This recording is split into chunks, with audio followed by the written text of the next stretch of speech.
오늘의 이야기는 삼국지 제구편, 여포와 유비의 불편한 동거, 그리고 이각의 음모입니다. 이야기 시작 전에 구독과 좋아요로 응원해 주시면 큰 힘이 됩니다. 그럼 지금부터 본격적으로 시작하겠습니다. 장사는 꼼짝없이 죽는 줄 알았다가 조조가 결박을 손수 풀어주자 감격하며 말합니다. 나는 초연에서 농사를 짓고 사는 허저라는 사람인데 자는 중강입니다. 이곳엔 황건적의 등살이 하도 심해 마음 놓고 농사를 지을 수가 없었죠. 그래서 마을 노인들과 아이들을 데리고 산속에 들어가 토성을 쌓고 놈들에게 대항하고 있었습니다. 조조가 고개를 끄덕이며 묻습니다. 그러니까 황건적이 침범해 오지 않습니까? 천만에요. 한 번은 황건적이 1000명씩이나 몰려와서 우리는 돌을 모아다 놓고 덤비는 놈들을 모조리 돌로 때려 쫓았습니다. 황건적들을 돌로 쳐부쉈다. 대단한 일이군요. 한 번은 이런 일도 있었습니다. 우리가 식량이 떨어졌기로 황건적에게 소 2마리를 주고 쌀을 바꿨는데 밤중에 소가 우리한테 도망왔습니다. 그래서 제가 끌려가지 않으려는 소 2마리를 한 손에 한 마리씩 고삐를 움켜잡고 뒷걸음쳐 그들에게 돌려줬더니 그 다음부터는 소문이 퍼진 탓인지 도둑무리가 우리에게 얼씬도 하지 않게 되었지요. 사실 나도 허중강이란 이름을 들은 지는 오래되었소. 어떤가? 이왕 이렇게 되었으니 내 밑으로 들어와 천하의 도적들을 물리칠 생각은 없는가? 고마운 말씀입니다. 사실 황건적도 괴멸되어 이제 제 역할도 끝난 것 같습니다. 게다가 제가 함부로 날뛰어 목베임을 당해도 마땅할 것인데 저를 부하로 삼으시겠다니 기꺼이 힘이 되어 드리겠습니다. 허전은 기쁜 얼굴로 대답합니다. 조조 또한 크게 기뻐하며 외칩니다. 됐다. 오늘은 싸움도 이긴 데다 훌륭한 장수까지 얻었으니 잔치를 크게 벌이도록 하자. 조조는 즉석에서 허저에게 도의라는 벼슬을 내리고 그가 사로잡은 황건적 두목 황소와 하이의 목을 베었습니다. 이로써 연암과 영주 지방에서 득세하던 도둑 무리가 자취를 감추었고 그들이 약탈한 재물로 조조군은 당장의 공궁을 면할 수 있었습니다.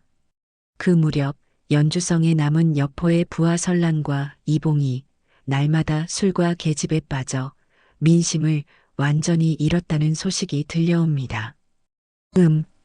그렇다면 지금이라도 연주를 쳐서 회복할 수 있으리라. 조조는 옛 땅을 되찾기 위해 군사를 일으킵니다. 이봉과 설란은 조조의 군사가 쳐들어오자 크게 놀라 싸움을 맞봤습니다. 새로 도의가 된 허전은 조조의 은혜에 보답하려 말합니다. 제가 저 2장수를 죽음께 잡아 바치겠습니다. 조조는 크게 기뻐하며 즉시 출전시킵니다. 그러자 허전은 이봉을 맞아 불과 2함 만에 그의 머리를 말 아래로 떨어뜨립니다. 설란이 그 모습을 보고 겁에 질려 달아나자 여건이 쫓아가 목을 후려갈깁니다. 그 바람에 나머지 병졸들은 뿔뿔이 흩어져 도망쳤습니다. 조조는 본거지 연주를 간단히 점령한 뒤 여포가 지키는 복양성까지 공격하기 위해 군사를 돌립니다. 여포의 모사 진궁이 그 소식을 듣고 간언합니다. 우리는 반격할 태세를 완전히 갖추기 전에는 싸우지 않고 성을 지키는 것이 상책입니다. 하지만 여포는 코웃음 칩니다. 조조 따위를 겁낼 내가 아니다. 여포는 방천하극을 들고 말을 달려 싸움터로 나옵니다. 오, 이제야 내가 가히 싸울 상대를 만났구나. 허전은 여포를 보자 외치며 달려나갑니다. 2사람은 20합을 겨루었으나 승부가 나지 않습니다. 아무리 허저라도 여포를 혼자서 이겨내기는 어려우니 누군가 도와라. 조조가 명령하자 전이가 달려나가 여포를 협공합니다. 두 사람의 공격에도 여포는 끄떡없자 이번에는 하우돈, 하우연 이전 악진까지 네 장수가 달려나갑니다. 6명의 맹장이 여포를 에워싸 공격하니 여포도 위험을 느끼고 적토마를 몰아 복양성으로 도망칩니다. 성문 앞에 다다른 여포가 외칩니다. 다리를 내려라. 빨리 성문을 열어라. 그러자 성벽 위에서 낯익은 노인이 나타납니다. 얼마 전 여포에게 조조를 패배시킨 계교를 알려준 지방 대부호 전씨입니다. 그는 성벽 위에서 여포를 향해 외칩니다. 그대는 성에 다시 돌아올 생각을 말라. 어제의 동지는 오늘의 원수. 나는 지금부터 이 속에 따라 조조 장군을 돕기로 했다. 하하. 여포는 분노에 치를 떨며 부하들을 이끌고 정도로 도망칩니다. 성 안에 남은 진궁도 그제야 눈치를 채고 뒷문으로 나와 여포의 뒤를 따릅니다. 정도에서도 오래 머물 수 없게 되자 여포가 진궁에게 묻습니다.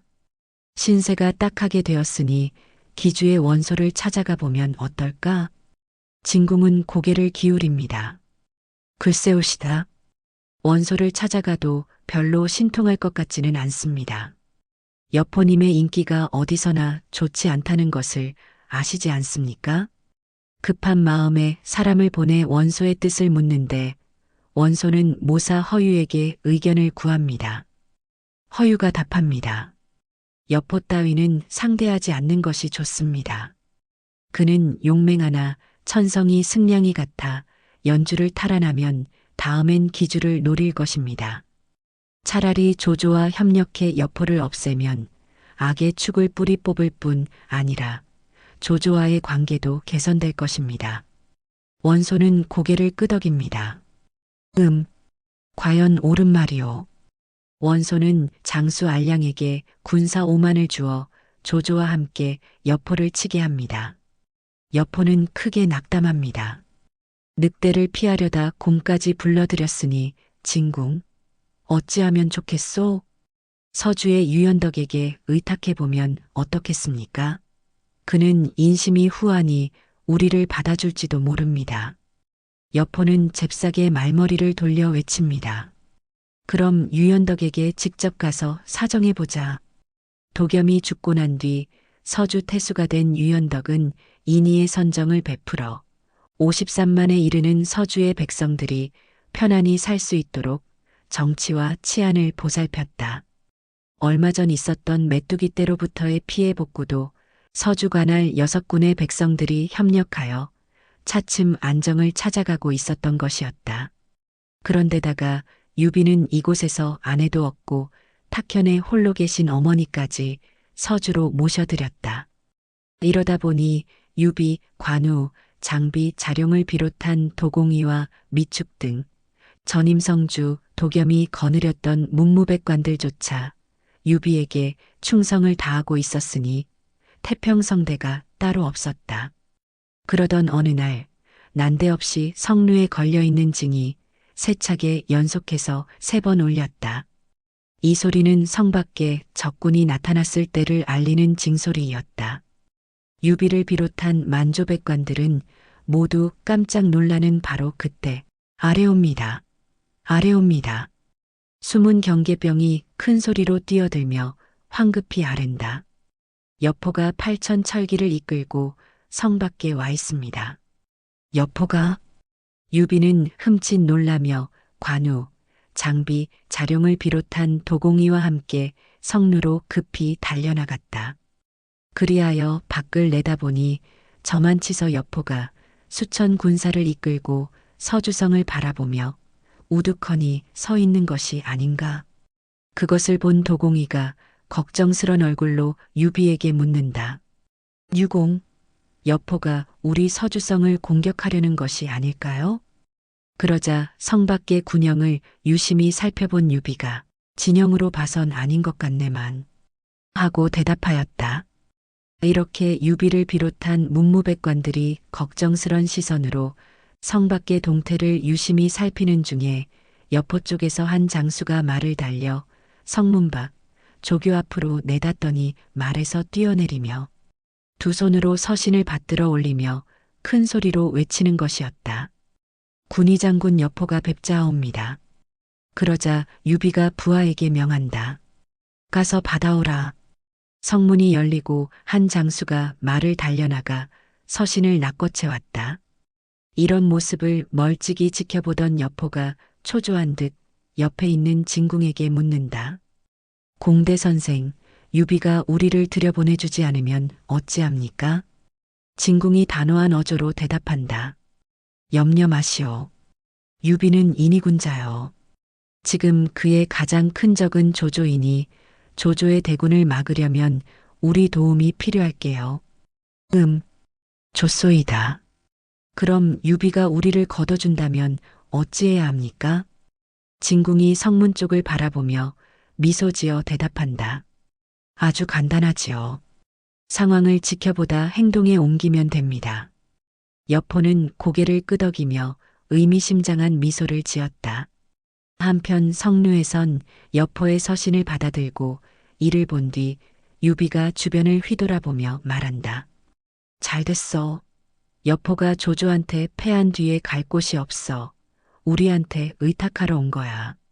장비가 대번에 콧방귀를 뀌며 투덜댄다. 흥? 그놈이 우리한테 무슨 낯짝으로 왔답니까?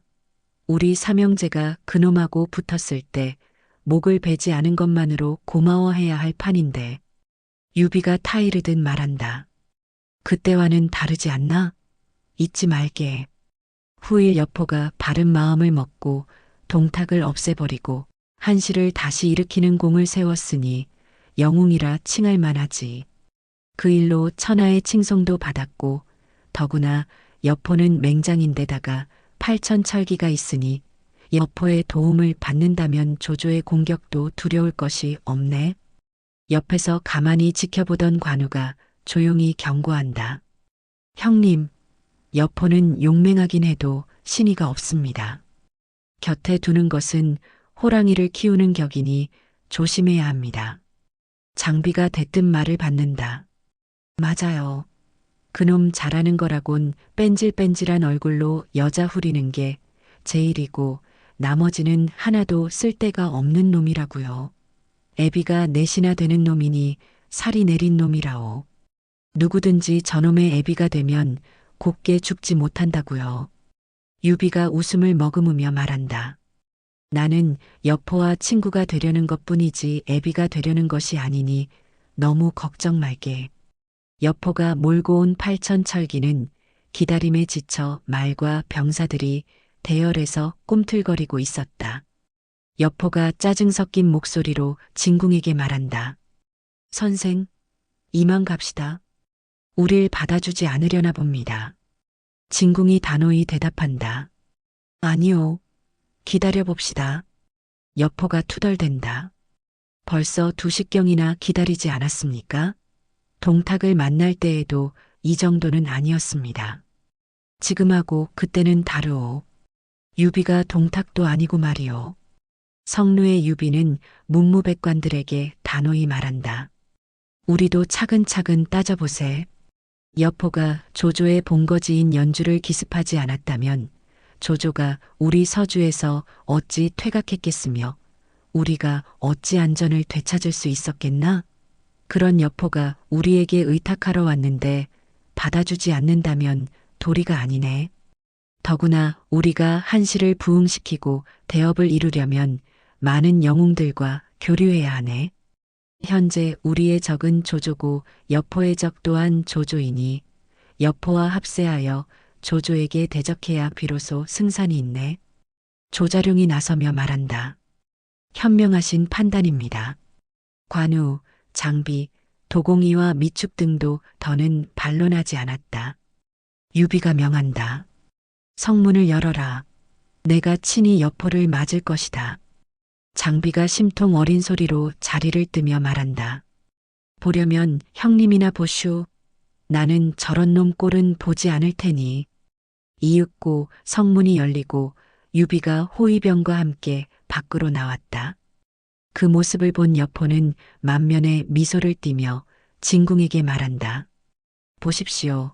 유비가 직접 맞으러 나오는군요. 진궁이 여포에게 다짐하듯 말한다. 명심하시오. 유비를 만날 때는 필히 공손히 대해야 합니다. 여포가 흡족한 미소로 대답한다. 알겠습니다. 여포와 진궁은 천천히 말을 몰아 유비 앞에 이르러 말에서 뛰어내려 걸어오는 유비를 맞았다. 그리고 여포는 가까이 다가오는 유비를 향해 국궁배례로서 말한다.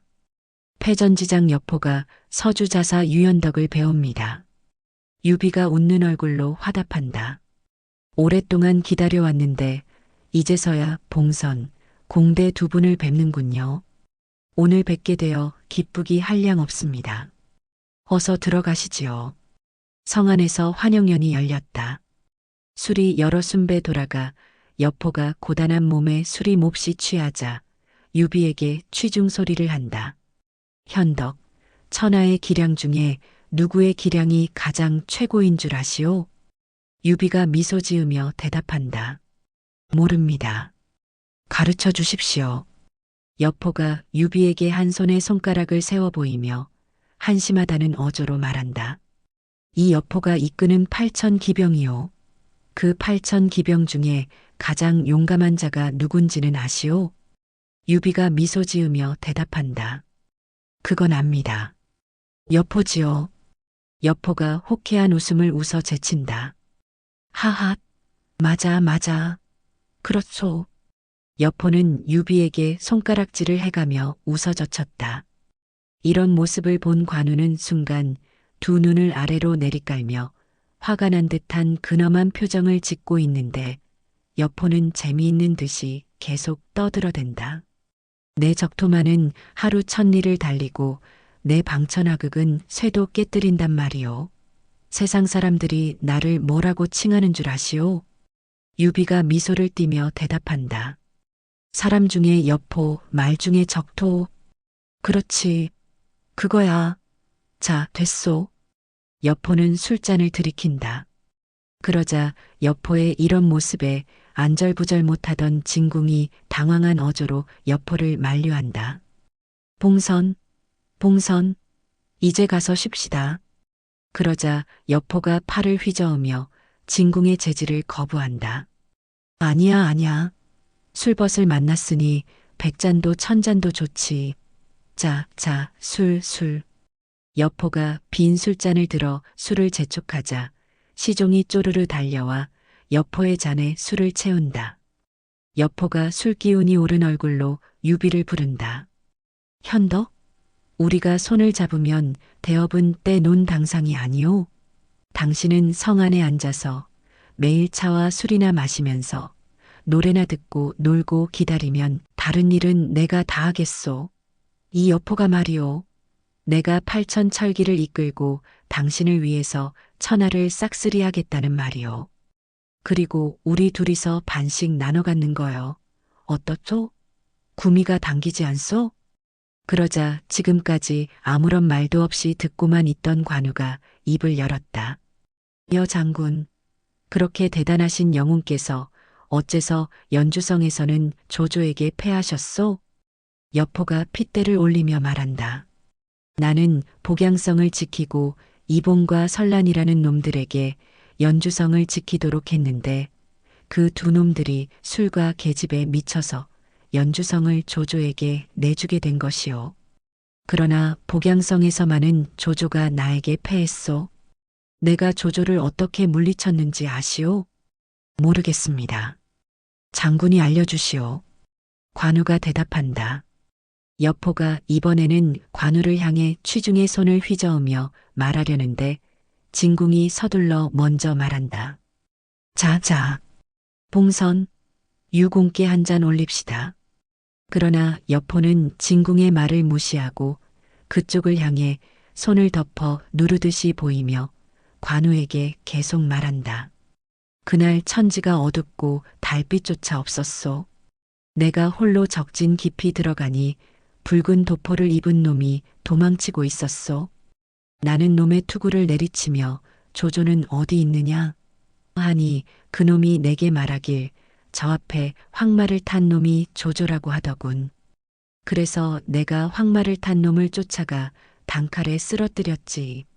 그런데 알고 보니 그놈은 일개 교의에 불과한 자였고 정작 조조는 붉은 도포를 입은 놈이었더군. 순간에 내 실수로 놈이 내 방천하극에서 살아난 거지. 어떻소? 정말 교활한 놈이 아니오? 관우가 대답한다. 교활하군. 감히 여 장군을 속이다니 말이오. 유비가 이 말을 듣고 입을 연다. 조조가 교활한 것은 재능과 계략에 있습니다.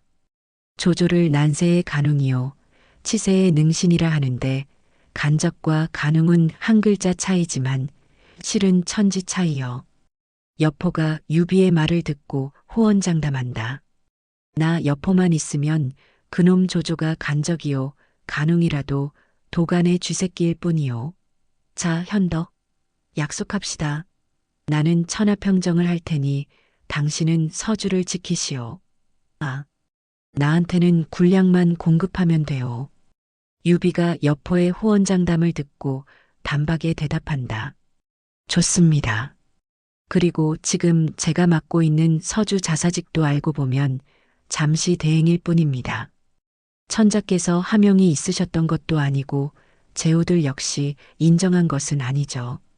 봉선형은 강한 군대와 용맹함이 있고 천자께서 친히 내린 직위 군의장군으로 충훈 후에 봉해진 분이신데 저 유비는 아무런 하사받은 관직도 없으니 사실 이 자리에 어울리지 않습니다. 여포가 술 취한 눈알로 유비를 빤히 올려다보며 묻는다. 아, 그럼 서주가 필요 없다는 거요? 유비는 대답 대신 자리에서 일어나 서주목 인장을 가지고 여포 앞으로 갔다. 그리고 그것을 여포에게 내밀며 말한다. 여 장군께서 서주목 인장을 받으시고 서주 자사가 되십시오. 진궁이 자리에서 황급히 일어나 여포의 손을 잡으며 말한다. 봉선, 안 됩니다. 하고 말리며 유비를 향해 두 손을 읍하고 허리를 굽히며 말한다. 유공, 의탁하러 온 처지에 귀공께서 거두어 주신 것만으로도 감사할 따름인데 어찌 그런 마음을 품으십니까? 부디 의심의 눈길을 거두어 주십시오. 그러자 양쪽의 눈치를 살피던 여포도 유비에게 두 손을 읍하며 말한다. 됐소. 그럴 순 없소. 다만 이 여포가 서주의 평화를 지켜드리기는 하겠소. 유비가 다시 말한다. 봉선형, 공대형, 두 분께서는 제가 가식적으로 보이십니까? 아닙니다. 저는 진심으로 하는 말입니다. 그 이유는 첫째, 여포는 천하가 인정하는 강한 군대가 있고 둘째, 공대형이 돕고 있으니 어찌 대업을 이루지 못하겠습니까? 셋째, 조조가 유비는 두려워하지 않으나 여포는 두려워하니 결국 서주를 두 분에게 넘기기만 하면 평화를 유지할 수가 있습니다. 진궁이 얼굴을 일그러뜨리며 말한다. 아이고, 유공, 그리 말씀하시는 것은 우리를 쫓아내시려는 것으로 들립니다. 아, 그건 아닙니다. 절대 아닙니다. 봉선, 아무래도 우리가 속히 서주를 떠나 다른 곳으로 가야겠소. 유공을 불편하게 할 수는 없는 일이요. 진궁이 여포를 붙잡고 말한다. 그러자 유비는 고개를 흔들며 말한다. 그럼 이럽시다. 두 분께서는 잠시 쉬시고 이 문제는 나중에 다시 상의하십시다. 고맙습니다. 진궁은 여포를 대신하여 유비에게 고마움을 표시하고 서둘러 여포를 부축하고 숙소로 향하였다. 술 취한 여포를 부축해 객사로 돌아온 진궁은 여포가 자리에 벌떡 누워버리자 그의 팔을 붙잡아 일으키며 황당하다는 어조로 말한다. 봉선, 아이고, 봉선, 들어보시오. 조금 전에는 장군이 너무 경솔했소. 유비는 말로만 그런 척한 것인데 어찌 서주목 인장을 받으려고 하셨소? 그러자 자리에서 반쯤 몸을 일으킨 여포가 실눈을 뜨며 대꾸한다. 준다고 하지 않소? 내가 뺏으려는 것도 아니고 제 손으로 준다는데 받지 못할 이유라도 있어? 진궁이 어림없다는 말투로 말한다. 아이고, 우릴 시험한 거요. 유비는 진심으로 그런 것이 아니오. 설사 진심으로 그런 것이라고 해도 관우와 장비 두 형제가 호랑이같이 눈을 뜨고 있었는데 가만히 있었겠소? 여포는 진궁의 추궁이 귀찮다는 듯이 고개를 흔들며 말한다. 아, 됐습니다. 그럼 유비의 진심은 뭐란 말이오? 진궁이 서성이며 말한다. 유비의 진심은 장군에게 은혜를 베푸는 척하며 장군을 이용해서 조조에게 맞서려는 거요. 여포가 헛웃음을 켜며 말한다. 허헛, 그래요? 나 역시 조조에게 맞서려고 하는데 전혀 다르오. 유비 생각은 자신이 주가 되어 장군을 장수로 쓰려는 것이고 장군은 자신이 주가 되어 유비를 쓰려는 것이 아니오. 장군은 심지어 서주 자사자리까지 노리는데 그가 용납하리라 생각하시오. 여포는 진궁의 말을 듣고 침묵에 잠긴다. 잠시 후 여포는 정신이 돌아온 듯 눈을 깜빡이며 진궁에게 묻는다.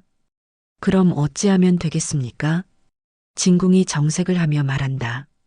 유비는 우리를 진심으로 쓰고자 함이요. 괜찮소? 우리도 그의 요구에 부응하여 기회를 엿보는 거요. 장군이 유비와 결의 형제를 맺어 관계를 다져놓고 이후의 일은 상황을 보아가면서 우리에게 유리한 쪽으로 결정합시다. 여포가 고개를 끄덕이며 말한다. 예, 알겠습니다. 공대 선생 말씀대로 하지요. 조조는 여포의 휘하 장수인 이봉과 설란으로부터 자신의 본거지인 연주성을 탈환한 후 책사순욱을 자신의 거처로 불렀다. 주공, 찾으셨습니까? 순욱이 나타나자 조조는 환한 어조로 책망하듯 말했다. 지난 몇 달 동안 우리는 연주와 서주에서 악전고투를 벌이며 수십만의 군사와 군량을 허비했지만 땅떼기라곤 한 뼘도 얻지 못했소. 헌데 유비는 힘 하나 들이지 않고 서주의 6개 군을 차지했소. 그것만 봐도 그 작자가 겉으로는 후덕한 척하나 속은 간사한 자라는 것을 알 수 있어.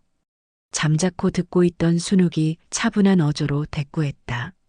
말씀드리지 않았습니까? 유비는 겉으로는 인이군자 같지만 어리석은 척하며 큰 뜻을 품은 그런 인물입니다. 절대 얕잡아 보시면 안 됩니다. 조조가 순욱의 말끝을 자르며 단호히 대꾸했다. 유비를 한 번도 얕잡아 본 적 없소? 오히려 놈이 속으로 나를 얕잡아 보는 거지. 그러면 앞으론 어찌하실 생각이십니까? 순욱이 조조의 의향을 묻자 조조가 긴 숨을 내쉬며 말했다. 당신을 부른 것은 상의할 게 있어서요. 우리가 군량 준비만 된다면 다시 유비를 쳐서 서주를 취할 거요. 안 됩니다, 주공. 안 될 게 뭐 있소? 서주는 중원을 얻기 위한 요충지요. 대업을 이루려면 필히 서주를 얻어야 하오. 조조는 단언하듯 말했다. 순욱이 다시 말했다. 숙고하십시오. 서주는 예전과 다릅니다. 지금은 유비와 여포가 연합해 넘볼 수 없을 정도로 강합니다. 주공께서 성급히 공격하신다면 두 사람이 한마음이 되어 필사적으로 저항할 것입니다. 반대로 주공께서 좀 더 참고 기다리시면 서주성은 두 사람의 각축장이 될 것입니다. 여포와 유비 두 사람은 하나는 호전적이며 하나는 가식적이기 때문에 곧 부딪힐 것입니다. 그때를 틈타 군사를 일으켜 서주를 공격한다면 간단히 끝날 것입니다. 조조가 매서운 눈길로 순욱을 쏘아보며 고개를 크게 끄덕였다.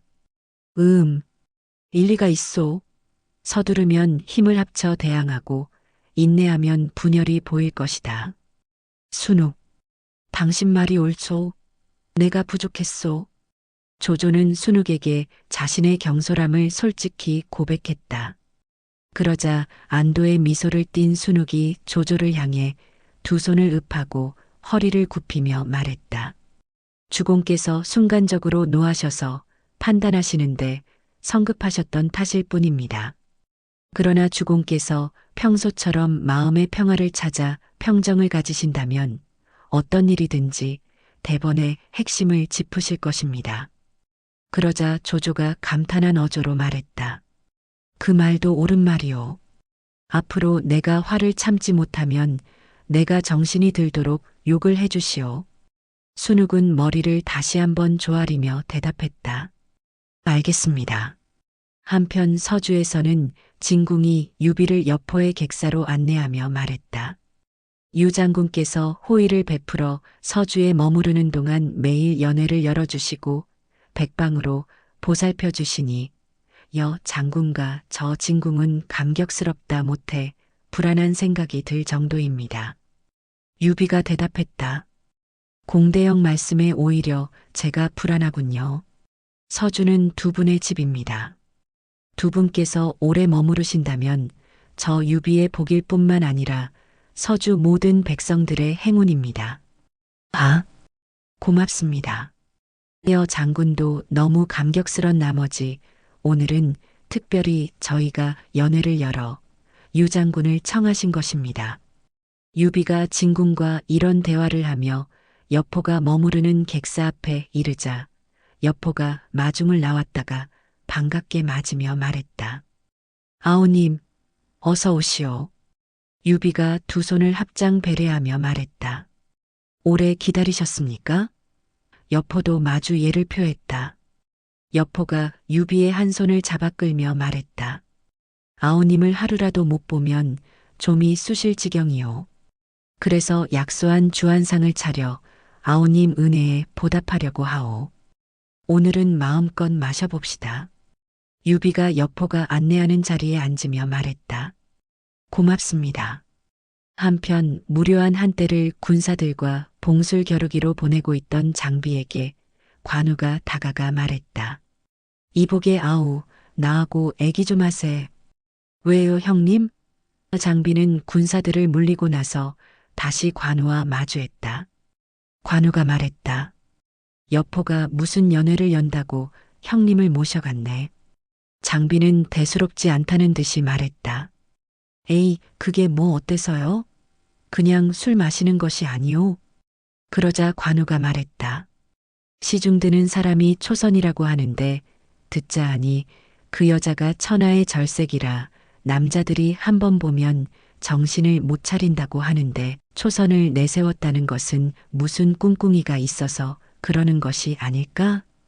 에이 형님도 초선이라는 여자는 동탁이 죽고 난 뒤에 자진했다고 들었는데 어디서 죽은 초선이가 나타난단 말이오? 장비는 황당하다는 얼굴로 말했다. 그러자 관우가 딱하다는 듯이 입맛을 다시며 말했다. 그러게 말이야, 듣자 하니 여포에게는 이처 일첩이 있는데 첫째 부인은 엄씨요, 둘째 부인은 조표의 딸이요, 첩의 이름은 초선이라는군. 그런데 여포가 동탁이 살았을 때 왕윤의 양녀 초선을 무척 사랑했으나 동탁에게 빼앗긴 일이 있었지. 그 후에 동탁을 죽이고 초선이 자결했지만 여포는 그녀에 대한 연모의 정을 잊지 못해 새로 취한 애첩의 이름을 초선으로 고쳐 부르고 있다는 거야. 그래서 이번 초선이는 먼저 초선과는 전혀 다른 사람이지. 장비는 관우의 말을 귀담아 듣고 한마디로 일갈해버렸다. 그러게 내가 뭘 했소? 여포란 놈이 제일 잘하는 것은 뺀질뺀질한 얼굴로 여자 후리는데 1등이라고 하지 않습니까? 여하간 얼른 유비 형님에게 가보세. 갑시다 형님. 이번 기회에 여포란 놈을 기어이 없애버려야겠군. 장비는 이 말 한마디를 내뱉고 쏜살같이 여포의 객사로 향했다. 그러자 관우가 황급히 말했다. 장비야, 장비야. 여포의 객사에서는 여포가 얼마 전에 맞아들인 초선이라는 애첩을 시켜 흐뭇한 미소를 지으며 유비에게 술을 따르게 하고 있었다. 장군, 드시지요. 초선이 술을 따라주며 말했다. 유비는 초선에게 국궁배례를 하며 술잔을 받았다. 감사합니다. 형수님. 그러자 여포가 이 모습을 보고 자신의 가슴을 탁탁 치며 말했다. 현덕? 오늘부터 우리는 한 집안 형제요. 생사고락을 함께 하는 거요. 자, 듭시다. 드시오. 유비가 여포를 향해 술잔을 들어 보이며 말했다. 드시지요. 하고 말하며 술 한 잔을 들이켰다. 채행 그 순간 여포의 옆으로 방천하극이 굉음을 내며 벽에 냅다 꽂히는 것이 아닌가. 응? 유비와 여포가 동시에 놀라며 방천하극이 날아온 곳을 건너다 보니 그곳에는 한 손에 장팔사모를 꼬나 쥔 장비가 서 있는 것이었다. 장비가 여포를 향해 손가락질을 하며 소리를 쳤다. 여포, 우리 형님이 어떤 사람인데 내 놈이 감히 아우라고 부르는 것이냐? 내 놈이 뭔데? 성이 4개나 되는 이울의 자식아. 정원, 동탁, 왕윤이 모두 내 놈 때문에 죽었는데 어디서 뻔뻔스럽게 우리 형님에게 아부를 하냐? 부끄러운 줄 알아라. 퇴. 장비가 마지막에는 퇴 하고 여포를 향해 가래침을 뱉었다. 그러자 여포는 얼굴을 찡그리며 자리에서 일어났다. 그것은 유비도 마찬가지로 유비는 장비를 향해 노여움이 가득한 어조로 외쳤다. 셋째, 닥치지 못해. 그러자 장비는 손에 쥔 장팔사모를 높이 들어 흔들며 여포, 잘 들어라. 내가 내 놈의 방천하극을 그리 던져주었으니 당장 그걸 들고 이쪽으로 와서 죽을 때까지 한번 붙어보자. 유비가 장비를 향해 소리친다. 셋째, 당장 물러가라. 그러자 장비가 뒷걸음으로 물러나면서 여포를 향해 손가락질을 해대며 말한다. 여포, 잘 들어라. 성문 앞에서 기다리겠다. 겁내지 말고 나와라. 여포는 장비에게 모욕을 당하자 이를 악물고 주먹을 불끈 움켜쥐면서 자리에서 서성거렸다. 유비는 장비가 물러가는 것을 보자 여포에게 국궁배례를 하며 사과했다. 봉선영, 정말 송구합니다. 셋째가 좀 거칠고 예의가 없습니다. 아우 대신 제가 사과드립니다. 송구합니다. 여포가 유비에게 말했다. 현덕, 아무 말 마오. 내가 비록 어리석기는 하여도 살이는 아오. 서주에 더는 못 있겠소. 당장 떠나도록 하겠소. 어디로 가신다는 말씀입니까? 유비가 물었다. 그러자 정작 갈 곳을 정한 바 없는 여포는 참담한 어조로 대답했다. 대장부에겐 천하가 집이요. 방천하극과 적토마가 있는데 이 몸 둘 곳이 없겠소? 말을 마친 여포가 자리에서 벗어나려고 하자 유비가 황급히 여포의 앞을 막아서며 말했다. 봉선영, 이럽시다. 서주성 50리 밖에 소패성이 있습니다. 저도 그곳에 주둔한 적이 있습니다. 군을 이끌고 잠시 그곳에 머물러 계시도록 하십시오. 군량과 마초는 서주에서 되겠습니다. 어떻습니까? 그 순간 진궁이 나타나 유비의 제안에 말했다. 좋을 듯합니다. 소패와 서주성은 기각지세를 형성해 경종이 울리면 서로 도움을 줄 수가 있어. 봉선, 어서 감사를 올리시오. 하며 여포의 대답을 재촉했다. 딱히 갈 곳이 없었던 여포는 잠시 머뭇거리다가 유비에게 입을 열었다. 그렇다 하니 감사드리겠소. 여포는 두 손을 모아 허리를 굽히며 유비에게 고마움을 표했다. 잠시 후 여포와 진궁의 말을 필두로 여포의 군사들은 성 밖으로 나와 소패성으로 출발하였다. 마상에서 여포가 진궁에게 신세한 탄조의 말을 했다. 나 여포가 이 지경이 될 줄 몰랐소. 이건 뭐 문지기가 따로 없소이다. 그러자 진궁이 대꾸했다. 바보 한신도 비굴함을 무릅쓰고 깡패의 가랑이 밑을 기어갔고 장량도 다리 밑으로 떨어진 신발을 3번이나 주워다 주었소. 장군은 그들에 비하면 아직 한참 멀었소이다. 꾹 참고 견뎌야 하오. 여포가 쓴 입맛을 다시며 물었다. 그렇다면 이제 어찌해야 합니까? 진궁이 대답했다. 소패에 머물면서 전열을 재정비해 상황을 봐야지요. 성루에서는 유비, 관우, 장비가 성을 떠나가는 여포의 뒷모습을 물끄러미 바라보고 있었다. 그 가운데 장비는 시원하다는 소리를 거침없이 내뱉었다. 잘 되었다. 못된 놈이 가버리니 골칫거리가 줄어들겠네. 그러자 유비가 말했다. 정작 이제부터가 골칫거리야. 조조가 여포를 물리친 지가 반달인데 예상대로라면 지금쯤은 서주를 치러 와야 할 것인데 지금까지 연주 쪽에서 아무런 이상 조짐이 없으니 무슨 꿍꿍이가 있는 것 같네. 그러자 관우가 말했다. 염려 마십시오. 서주성은 견고하고 군량도 풍족하니 조조가 공격해 오더라도 아무 문제가 없습니다. 그러자 장비가 들뜬 소리로 말했다. 그럼요. 당연하지요.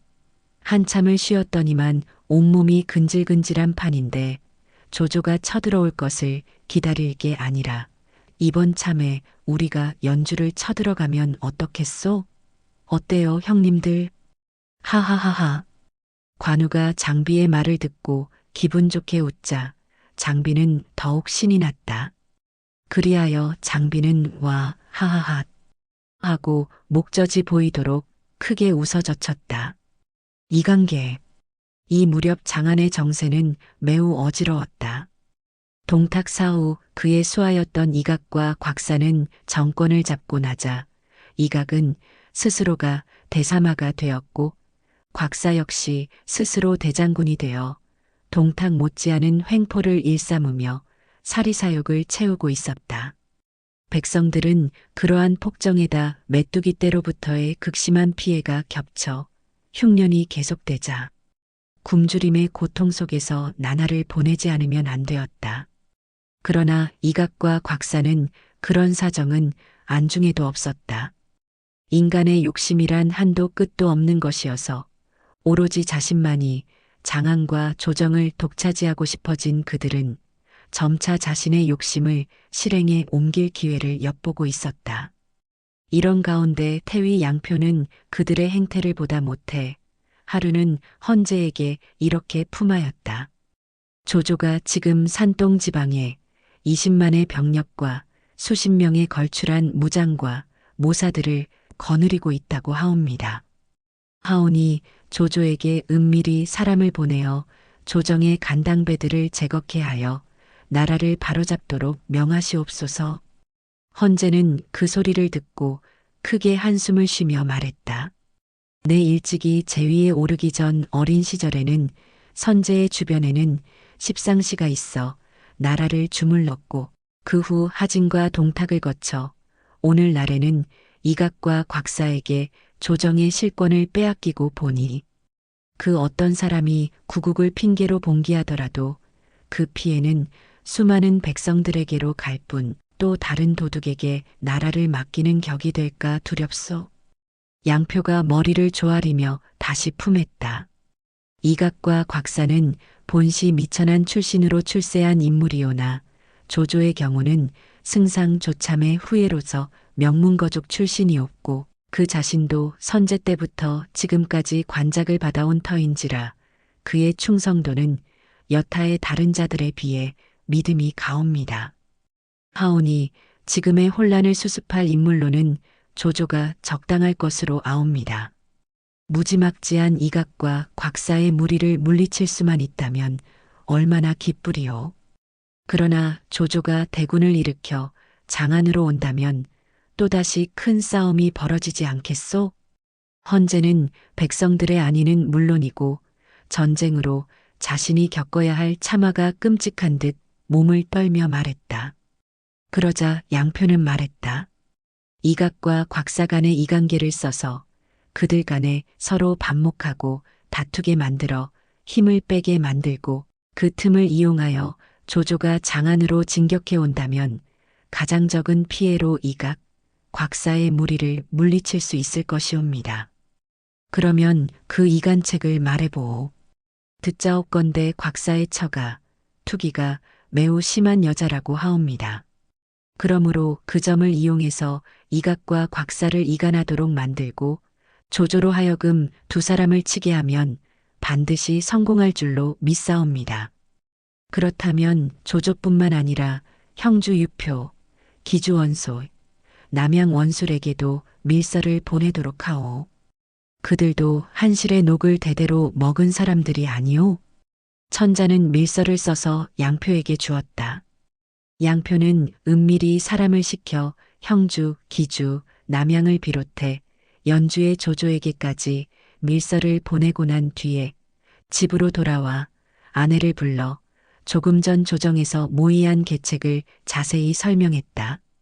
당신이 나라를 위해 어떤 수단을 써서든지 곽사의 부인이 맹렬한 질투를 일으키도록 해줘야겠소. 하고 말했다. 알겠어요. 나라를 위하는 일이라면. 이튿날 양표의 부인은 곽사의 마누라를 찾아가서 이렇게 말했다.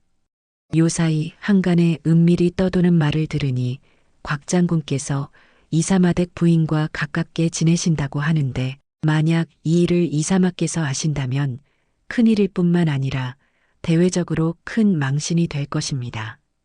하오니 부인께서는 아무쪼록 유념하셔서 앞으로의 왕래를 삼가시는 것이 좋을 것이옵니다. 듣고 나자 곽사 부인의 눈에서는 불이 일어날 것만 같았다. 우리 집 양반이 요사이 가끔 자고 들어오기에 어쩐지 이상하다 했더니 그런 일이 있었던가요? 아무튼 부인께서 이렇게 알려주시니 얼마나 고마운지 모르겠소. 곽사 부인은 그날부터 남편의 행동 하나하나에 은밀한 감시를 시작했다. 그로부터 며칠 후 공교롭게도 이각의 집에서 곽사를 초대하는 기별이 왔다. 그리하여 남편이 옷을 갈아입고 나가려 하자 곽 부인은 앞을 가로막으며 말했다. 이사마가 당신을 없애고 혼자 세도를 잡으려는 야심이 있다 하는데 만약 당신이 그댁의 초대에 응했다가 독약을 든 음식을 내어놓으면 어떡합니까? 그러니 당신은 절대로 그댁에 가셔서는 안 됩니다. 당신은 어디서 그런 쓸데없는 소리를 듣고 걱정을 하오. 이각은 결코 그런 사람이 아니오. 내가 어젯밤에 꿈자리가 하도 사나웠으니 어쨌든 오늘만은 가지 마세요. 이렇게 되어 이날 곽사는 이각의 초대에 가지 못하게 되었다. 이튿날 이각의 집에서는 어젯밤에 차렸던 음식을 곽사의 집에 보내왔다. 질투심에 불타는 곽사 부인은 남몰래 음식에 독을 섞어가지고 남편 앞에 들고 나왔다. 응? 이사마 댁에서 보내온 음식인가? 보기만 해도 침이 넘어가는군. 곽사가 음식을 집어먹으려 하자 부인이 황급히 만류하면서 말했다. 그 집에서 보내온 음식을 함부로 드시면 어떡하오. 우선 시험 삼아 개에게 먹여봅시다. 하고 음식 한 덩이를 뜰에 있는 개에게 던져주었다. 개는 그 음식을 순식간에 먹어치우더니 즉석에서 비명을 지르며 피를 토하며 쓰러지는 것이었다. 곽사는 그 모양을 보고 크게 놀랐다. 이각이란 놈이 그런 놈이었던가. 이로부터 곽사는 사사건건 이각을 의심하게 되었다. 며칠이 지난 뒤 곽사는 이각의 간청에 못 이겨 그의 집에 끌려가 술을 마시고 밤늦게 집에 돌아왔다. 어디서 이렇게 취하셨어요? 이사마 댁에서 한 잔 마셨어. 아니, 내가 그렇게나 조심하시라고 일렀는데 그 집에 가셨단 말이오? 아무렇지도 않은데 왜 야단이냐? 곽사는 마누라와 시비를 하며 옷을 갈아입는데 갑자기 배가 아파오기 시작했다.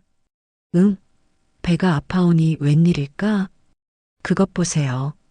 그냥 계시다가는 큰일 날 테니 빨리 해동약을 잡숴야 해요.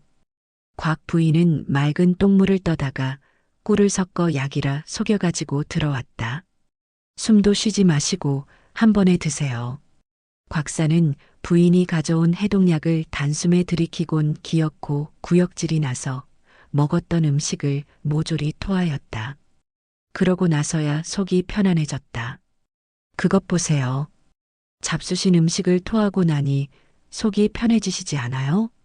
이번에도 음식 속에 필시 독이 들어 있었어요. 나와 더불어 대사를 도모했던 이각이 내게 이럴 줄은 몰랐는걸. 그렇다면 내가 더 당하기 전에 선수를 쳐서 그놈을 없애버려야겠군. 곽사는 그 길로 군사를 일으켜 이각을 처치하려고 하였다. 이각이 그 소식을 듣고 말했다. 곽사란 놈이 나를 없애고 권세를 혼자 휘둘러 보겠다고? 그렇다면 나도 생각이 있다. 하고 크게 화를 내며 즉시 군사를 동원하여 곽사를 치게 하였다. 이리하여 한밤중에 도성인 장안에서는 군사가 두 패로 나뉘어 치열하게 싸우기 시작했다. 그러자 이각의 조카 이섬이 말했다. 황제를 우리 편으로 모셔와야 합니다. 황제를 등에 업은 쪽이 관군이 되고 황제에게 대항하는 쪽은 역적이 되는 법입니다. 그러면 제후들도 가만히 있지 않을 것입니다. 그래, 옳은 생각이다. 그러면 당장 황제를 끌어내 미호성으로 데려가라. 이각은 조카에게 명하였다. 이각의 조카 이섬이 천자를 납치해 갔다. 부하에게서 그런 소식을 듣고 크게 놀란 사람은 곽사였다. 뭐라고? 천자를 빼앗기다니. 이래 가지고서야 내 입장이 뭐가 되는가. 곽사는 부하를 이끌고 후제문으로 달려가 보니 이각의 군사들이 천자를 모시고 미호성 방향으로 달려가는 것이 아닌가. 아, 저기 간다. 저놈들을 제압하고 황제를 빼앗아라. 곽사는 호통을 치며 부하들을 독려하여 공격을 가했으나 적의 반격이 예상보다 커서 많은 군사만 죽이고 곽사는 무참하게 퇴각하고 말았다. 아, 저놈들한테 이런 일을 당하다니. 곽사는 절치부심하며 대궐로 돌아와 이번에는 화풀이로 조신들과 궁녀들을 닥치는 대로 죽이고 대궐에는 불까지 질러버렸다. 한편 헌제와 황후는 이각의 군사에게 이끌려 미호성에 무사히 도착하였으나 그들의 고생은 이루 말할 수 없었다. 한밤중에 장안을 떠나 한낮이 될 때까지 무지막지한 군졸들에게 무참한 학대를 받은 것은 말할 것도 없었고 음식이라곤 상한 것들 뿐이어서 먹을 수가 없었다. 그리고 황제를 수행하는 시종들에게는 상한 음식이나마 제대로 주지 않아서 모두가 굶어 죽을 판이었다. 헌제는 그런 참담한 광경을 보다 못해 하루는 이각에게 사람을 보내어 이렇게 일렀다. 시종들이 굶어 죽을 판이니 쌀 한 자루와 쇠고기 몇 근만 보내라. 이각은 그런 전가를 받자 화를 내며 이렇게 떠들어댔다. 이 난시의 끼니를 제대로 제공하는 것만으로 고맙게 알 일이지 무슨 요구가 그렇게나 많은가?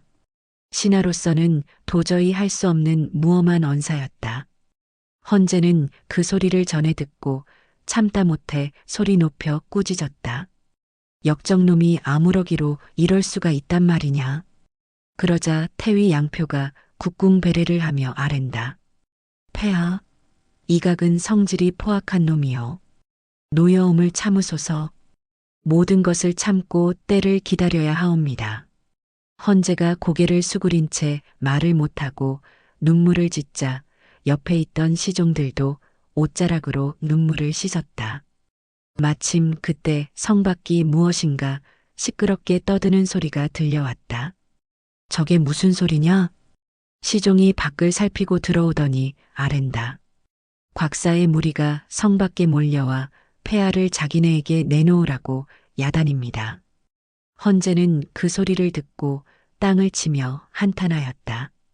아, 앞문에는 호랑이가 있고 뒷문에는 이리가 있어서 짐을 볼모로 싸우고 있으니 짐의 신세는 장차 어찌하면 좋단 말이냐.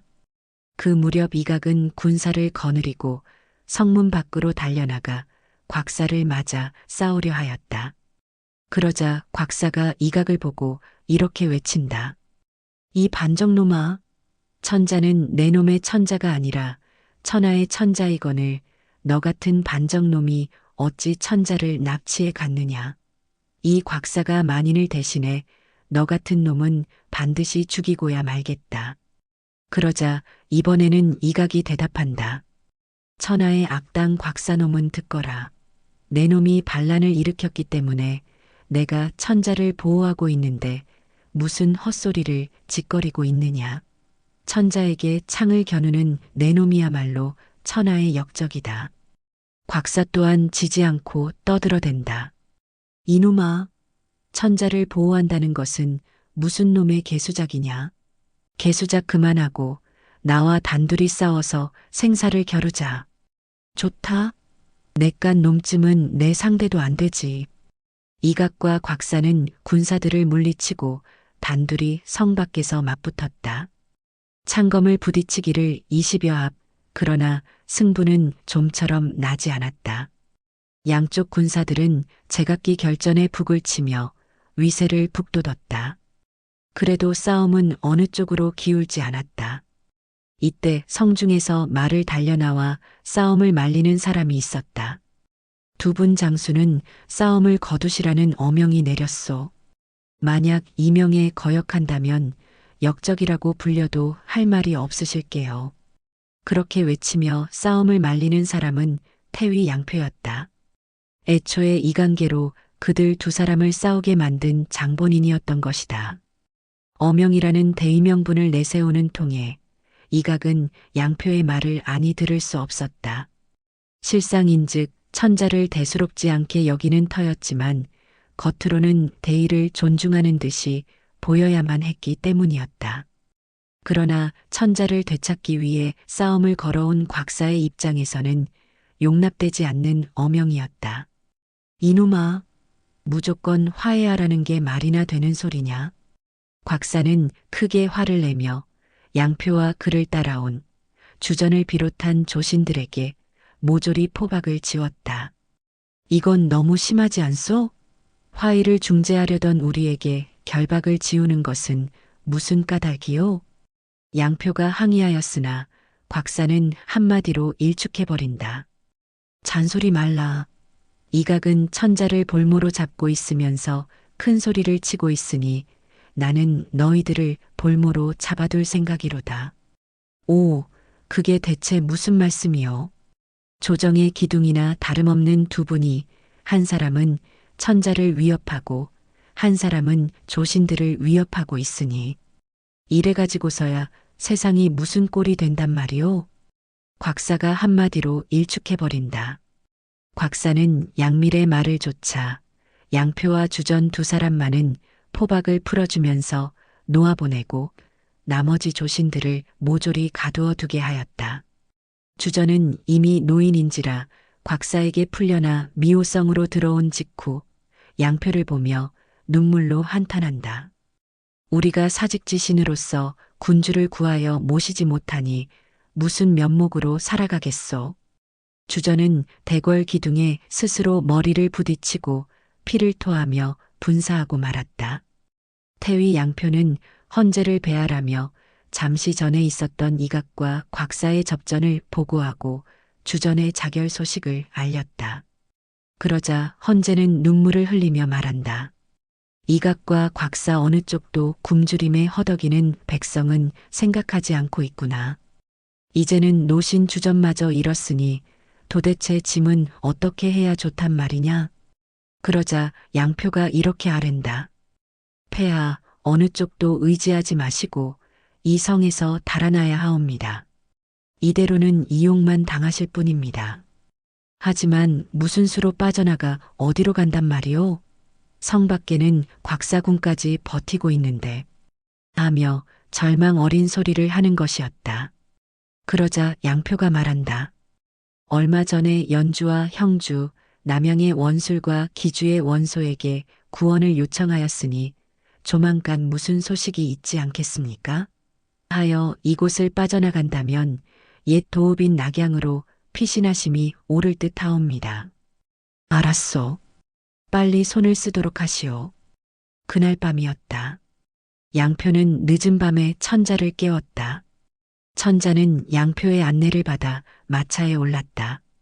이윽고 미호성의 비밀문인 후문이 열리고 천자와 황후를 비롯한 측근 조신과 시종들이 탄 마차가 성을 빠져나갔다. 그리고 낙양을 향하여 북쪽으로 전속력으로 달리기 시작하였다. 한편 이 시각 이각은 밤 늦게 몇몇 측근 장수들과 함께 술 한잔을 하고 있었다. 이각이 경계를 담당한 장수에게 물었다. 아직도 곽사군은 성 밖에서 아우성이냐? 예, 황제를 내놓지 않으면 성을 공격하겠답니다. 멍청한 놈들. 이 미호성은 동태사가 혼신의 힘을 다해 지은 거야. 간단히 함락되지 않아. 실컷 떠들게 내버려둬라. 오늘은 술맛이 다른 날보다 좋군.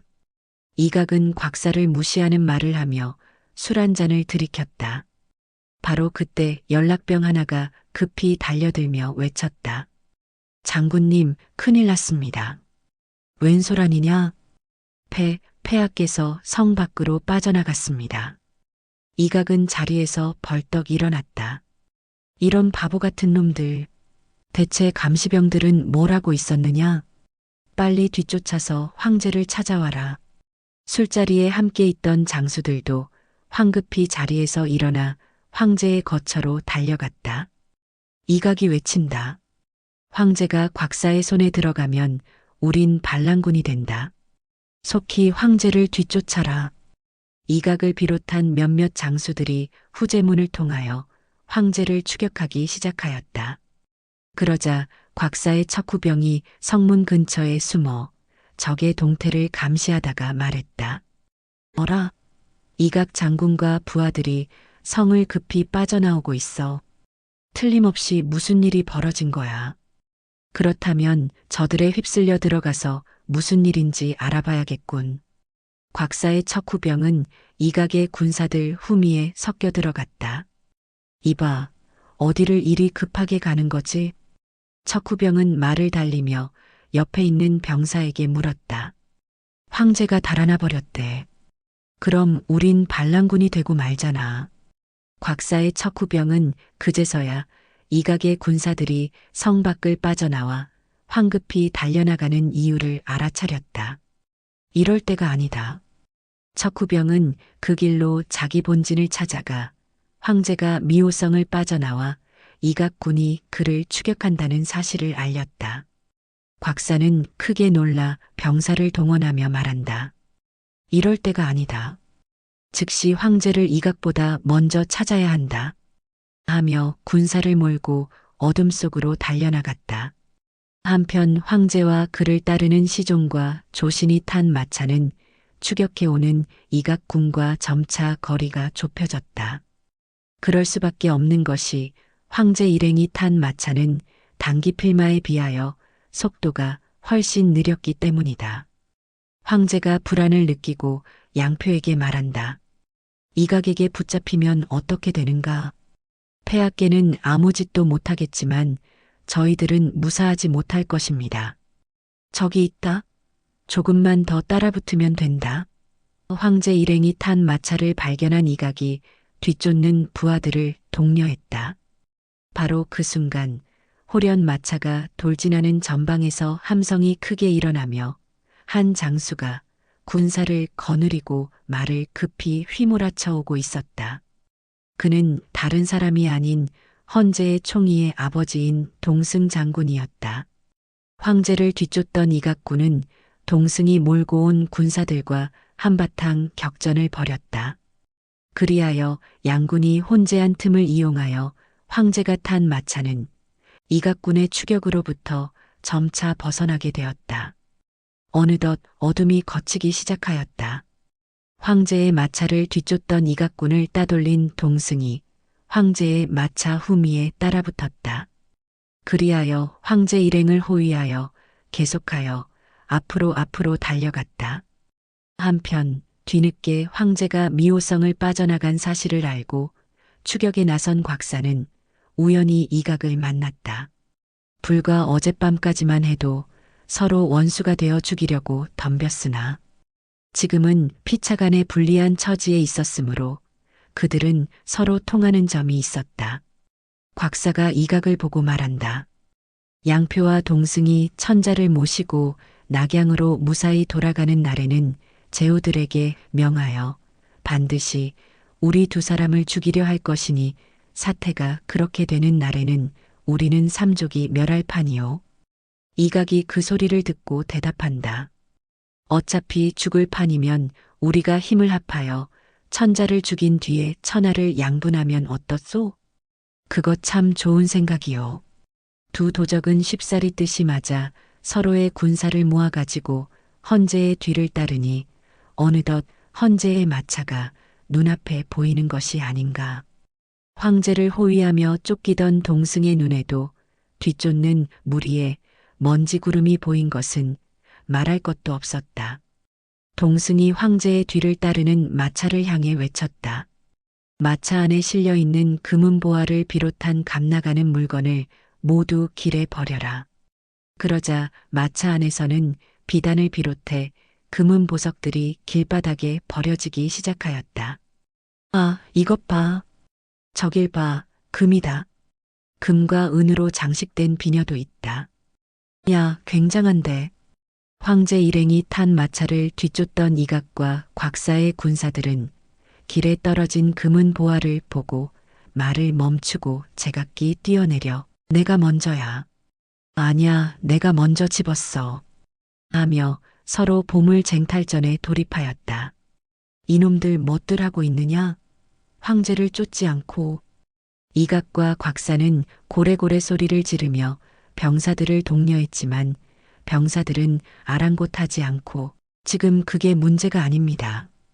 우리 봉급의 몇 년치가 길바닥에 널려 있습니다. 이런 것만 손에 넣으면 언제 목숨을 잃을지 모르는 이직 그만두고 편히 먹고 살 수 있습니다. 하며 황제 일행의 뒤를 쫓을 생각을 하지 않는 것이었다. 이렇게 동승의 기지로 이각과 곽사의 화급한 추격을 따돌린 천자 일행은 황하를 눈앞에 두었다. 젊은 시종 몇이 절벽을 내려가 어디서 작은 배 한 척을 끌어왔다. 날은 춥고 강물은 거칠었다. 게다가 강 언덕이 절벽이어서 배를 타러 내려가기가 결코 용이하지 않았다. 헌제는 발 아래를 굽어보며 한숨을 쉬었고 황후는 소리 없이 눈물만 흘리고 있었다. 이각과 곽사의 군사들이 뒤를 쫓는 함성이 점점 가까워지고 있었다. 그야말로 위급한 사항이 시시각각 몰려왔다. 바로 그때 황후의 오빠인 복덕이 어디선가 비단 10여 피를 얻어왔다. 이 비단으로 이 절벽을 내려가도록 합시다. 비단으로 천자와 황후의 허리를 묶어 언덕 위에서 조금씩 놓아주며 절벽을 내려가게 하였다. 천하를 호령하던 천자의 몸으로서 실로 비참하기 짝이 없는 피난이었다. 그리하여 간신히 배에 오른 사람은 천자와 황후를 비롯한 중요한 측근 10여 명뿐이었다. 그러자 다른 사람들도 배를 얻어 타려고 제각기 물속으로 뛰어들며 배를 붙잡는다. 놓아라. 놓지 못하느냐? 동승이 고함을 지르며 검을 휘둘러 배전을 잡은 시종들의 팔을 자르고 목을 잘랐다. 그로 인해 물은 삽시간에 피바다를 이루었다. 헌제는 그 비참한 꼴을 보고 눈물을 지으며 아, 내가 후일에 낙양으로 돌아가거든 너희들을 위해 반드시 위령제를 지내주리라 하고 탄식해 마지 않았다. 시청해 주셔서 감사합니다. 편안한 시간 되십시오.